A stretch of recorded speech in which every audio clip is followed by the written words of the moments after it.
मिरजेत भर दिवसा प्राणघातक हल्ला, शिव अतणीकर गंभीर जखमी.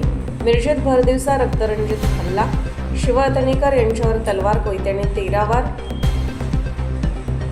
जिल्हा प्रतिनिधी मनोज कांबळे. मिरजेतील टाकळी रोड परिसरात पूर्व वैमनस्यातून शिव अतणीकर यांच्यावर भर दिवसा प्राणघातक हल्ला करण्यात आल्याची घटना घडली. या हल्ल्यात तलवार आणि कोयत्याचा वापर करण्यात आला असून संशयित 6 जणांनी हा हल्ला केल्याची माहिती समोर आली आहे. मिळालेल्या माहितीनुसार हल्लेखोरांनी शिव अतणीकर याच्यावर सुमारे 12 ते 13 वार केले. हल्ल्यानंतर सर्व संशयित घटनास्थळावरून फरार झाले.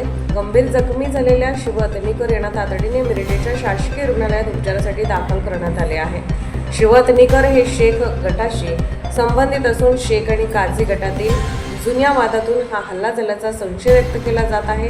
या घटनेमुळे परिसरात भीतीचे आणि दहशतीचे वातावरण निर्माण झाले आहे. घटनेची माहिती मिळताच पोलीस निरीक्षक किरण चौगले व त्यांच्या पथकाने घटनास्थळी धाव घेतली. पोलिसांकडून हल्लेखोराचा शोध सुरू असून या प्रकरणाची सखोल चौकशी करण्यात येत आहे. वृत्तवेग न्यूज नेटवर्ककडून मुख्य संपादक गणेश वायतंडे.